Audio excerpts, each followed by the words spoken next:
راځئ چې اوس د فیراډے لا یو څو مثالونه وګورو کوم چې اکثر په کتابونو کې ورکړي تاسو ته به مخې ته راځي. نو لومبی مثال دا دی چې دلته په دې انځور کې ما ښودلي دي چې یو دوه میګنیټس مې اخیستي دي او د دواړو د یو نارت چې کوم دی نو بل ساوت ته مخامخ دی، د هغې په وجه میګنیټیک فیلډ پیدا شوی دی او هغه میګنیټیک فیلډ موږ په دې لاینز باندې ښودلی دی. اوس که ته د اوسپنې یو بنګړی راواخلې څلور ګوټه مثال په توګه هر څنګه وي خو چې بنګړی لوپي کلوز لوپي او د اوسپنې چې کرنټ پکې تللی شي او هغه د دې میګنیټیک فیلډ نه تیرو بیر کې یعنی راواخلې د دې میګنیټیک فیلډ نه تیر کې په دې طریقه چې د دې د مخ نه میګنیټیک فیلډ پاس کیږي کله چې د میګنیټیک فیلډ ته ورننه باسي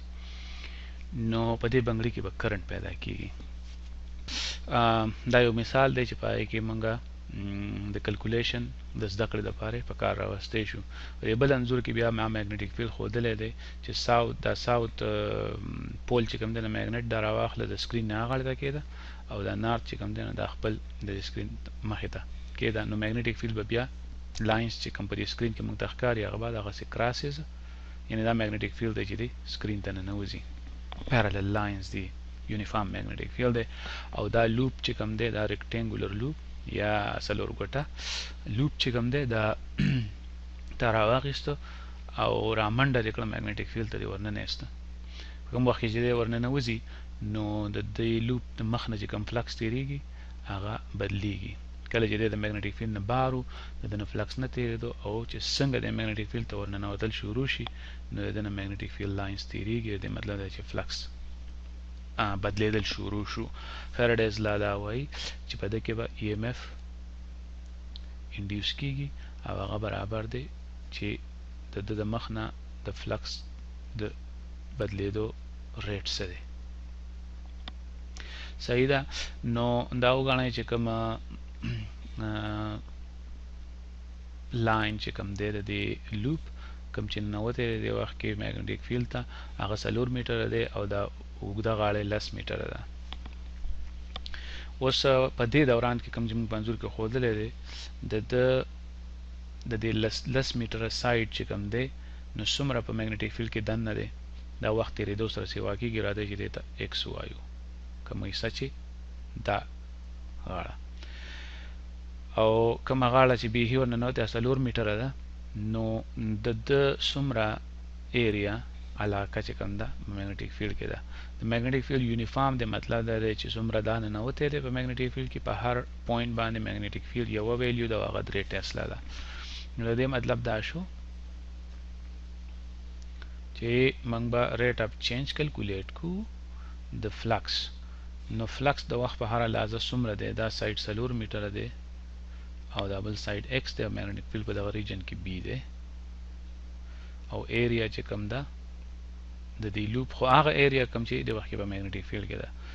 نو د دې مطلب دا شو چې موږ به کلکولیټ کو د میګنیټیک فیلډ ځله 4 ځله ایکس دا ایریا ده. صحیح دا ایریا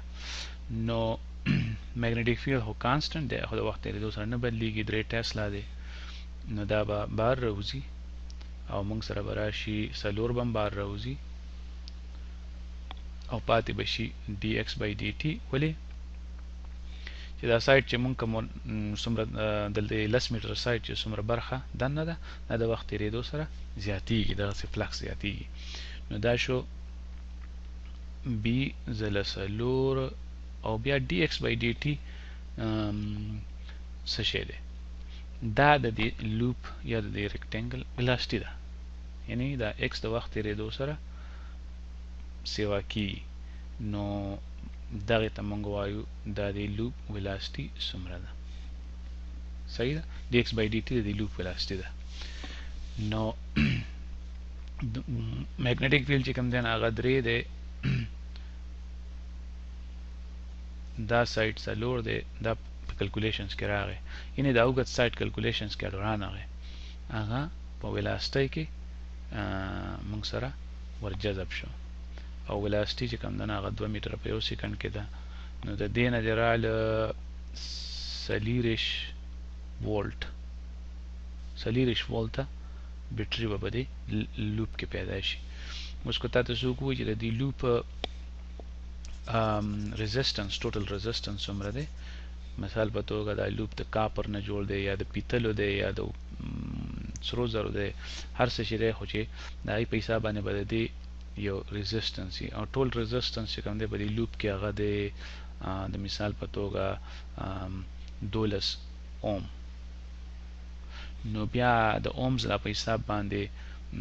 آی آر چې کوم دی په دې لوپ کې چې کوم کرنٹ ګرځي د هغې ځله په دې لوپ کې چې څومره ريزسټنس دی هغه به د دغه ولټیج برابري کم چې په دې لوپ کې پیدا شوی دی، وی برابري د آی آر. نو د دې نه معلومه دا شوه چې په دې لوپ کې به کرنٹ پیدا شي د انډیوسډ ای ایم اف او په آر ویشلې، نو دغه موږ سره سلیری شو او د آر 12 دی، نو په دې کې برابر شي پیدا شي 2 امپیر کرنٹ په دې لوپ کې به ګرځي. نو په دې لوپ کې تاسو دلته یو بلب ولګوئ او دا لوپ د میګنیټک فیلډ ته ننوځي، نو هغه بلب به بلیږي. بیټري نشته فزیکل بیټري، خو د فلکس د چینج کېدو په وجه باندې نو دا یو طریقه ده سړی بجلی پیدا کولی شي. د مثال په توګه دا لوپ داسې وګڼئ چې تاسو په کور کې چې کوم وایرنګ شوی دی د بجلی هغه دی او پای کې بلب لګېدلی دی او دا کور تاسو په پایو باندې کېښودو او ټول کور دی یو میګنیټک فیلډ ته وردیکه کو، نو په کور کې به بجلی بلی شي. داسې ګرانه خو ده، خو ان پرنسپل دغسې ته بجلی پیدا کولی شي. اوس که دا لوپ ټوټلی میګنیټک فیلډ ته ورننوځي، کله چې دا لوپ ټوټلی میګنیټک فیلډ کې دن نه وي، یعنی نو بیا د فلکس بدلېده، د فلکس خو شته خو بدلیږي نه. او دا څو کتل چې د ای ایم اف چې په دې کې کم پیدا کیږي هغه د فلکس بدلون سره پورې اړه لري، نه صرف بدلون پورې بلکې د هغې بدلون پکې څومره په تیزۍ یا په مزه راځي. نو کله چې لوپ بیخي میګنیټک فیلډ ته ورننوځي نو بیا دغه بجلی دا بلب به مړ شي، ځکه چې انډیوس ای ایم اف به ختم شي، په فلکس کې چینج ختم شو، دا به زیرو شي، دغسې به کرنٹ هم زیرو شي. خو چې بیا دا لوپ کله بیا بار راوځي نو په دې کې بیا دا بلب به بیا بل شي، یعنی بیا به کرنٹ پیدا شي. راځئ چې یو بل مثال یې وګورو.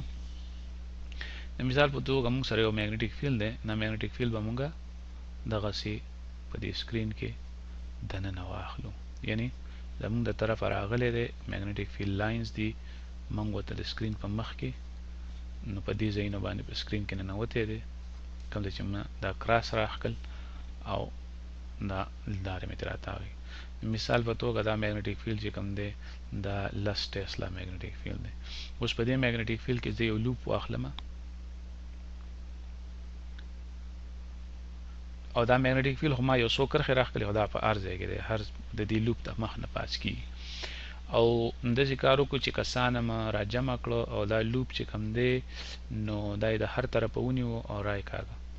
او دا لوپ چې کوم دی نو دا فلیکسیبل دی، نرم دی، دا مونږ غټولی شو، یعنې دا لوپ هم غټ که، یعنې د ده یو ریډیس دی آر او د وخت د بدلېدو سره د ده ریډیس یعنې دا لوپ خورېږي، غټېږي. نو تاسو ګورئ چې د دې لوپ د مخ نه چې کوم فلکس پاس کېږي هغه د میګنیټک فیلډ سره د دې مخ ایریا ده، خو چې کله د دې ریډیس بدلېږي غټېږي نو هغه فلکس به بدلېږي. نو د مثال په توګه کو دا ریډیس د وخت د بدلېدو سره داسې بدلېږي چې په وړومبي وخت کې یا ټایم زیرو باندې چې کوم دی نو دا د میټر لسمه حصه وه او بیا د وخت بدلېدو سره په دې کې په هر سیکنډ کې په دې کې 2 میټره بدلون راځي، غټېږي. نو د دې مطلب دا شو چې د منګه د وخت په هر لحظه باندې معلومولی شو. مثال په توګه کله چې د ریډیس آر دی او میګنیټک فیلډ بی دی نو موږ وایو چې د نه فلکس تیریږي میګنیټک فلکس او هغه د بی ځله د دې لوپ ایریا ده نو هغه د پای آر سکویر. صحیح ده؟ دا مخ چې کوم دی نه دا بیخي پرپنډیکولر دی میګنیټک فیلډ ته، نو دغه کوساین زیرو چې کوم دی نه هغه 1 دی، دا تاسو ته پته ده د لومبي ویډیو نه.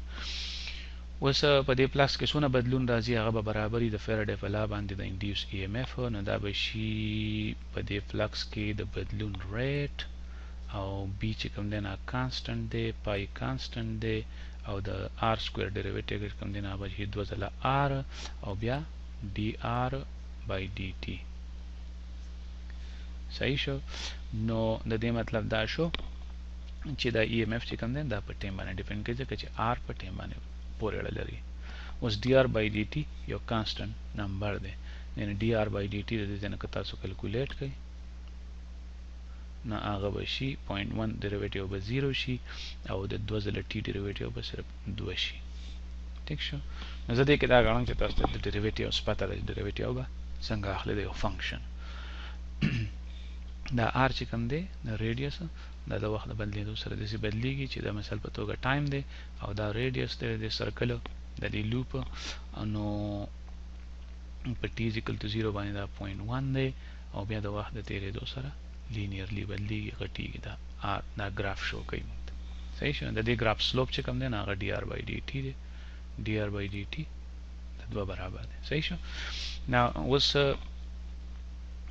په دې کې چې کوم EMF پیدا شوی دی راځي چې هغه کیلکولیټ کو نه هغه به شي پای ځله b ځله 2 ځله r او بیا dr by dt چې کوم دی نو هغه د 2 برابر دی. نو د دې مطلب شو څلور ځله پای ځله b ځله r. اوس r کې ټایم دی نو د دې مطلب دا شو چې د انډیوس EMF که مونږه شمیره معلومول غواړو نو پکار ده چې مونږ ته r راکړی شوی نه د وخت په کومه لحظه باندې مونږ غوښتل غواړو. نو راځي چې کله دا لوپ خورېدل شروع شي په ټایم t = 0 باندې او مونږ دا غواړو په 3 سکنډه بس. نو په 3 سکنډه بعد به چې کوم دی نو r برابري د دې ځای نه अब برابري د میټر لسمه حصه او دا سره جمع کا 2 ځله 3 سکنډه په کور واچوه نو دا به شي 6.1. صحیح شو. نو په دې کې EMF پیدا شو په دغه لحظه باندې، یعنی د وخت په دې ځای کې وسره مونږ وایو چې په ټایم چې کله 3 سکنډه تیر شي نو دغه وخت کې په دې کې EMF پیدا شوی سلور د وخت په دغه لحظه باندې سلور ځله پای او راځي چې میګنیټیک فیلډ زمونږ لس دی او دا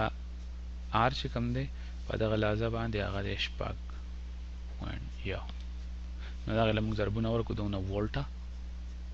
ولټیج به پیدا شوی په دې لوپ کې، خو د وخت تیریدو سره دا زیات پیدا کیږي ځکه چې د دې د خورېدو ریټ خو تاسو به وایئ چې د دې ریډیوس خو په یو ټاکلي نمبر سره سیوا کیږي نو دا EMF ولې د وخت تیریدو سره زیات پیدا کیږي. نو ریډیوس خو په دغه ریټ بدلیږي خو د ایریا چې کوم ده هغه په وخت پورې اړه لري چې کله ریډیوس سیوای نو ایریا کې زیات بدلون راځي، کله چې ریډیوس کمی نو ایریا کې کم بدلون راځي. نو د هغې په وجه باندې EMF چې کوم دی هغه د فلکس د بدلون سره بدلیږي. نو ځکه فلکس کې ایریا ده ریډیوس نه دی. تاسو ته ګوره دا ایریا یعنی د پای r سکوير بدلون چې کوم دی هغه څه نه دی څنګه چې د r بدلون دی. نو د دې وجه EMF چې کوم دی د وخت په اړه لازم باندې بدل دی.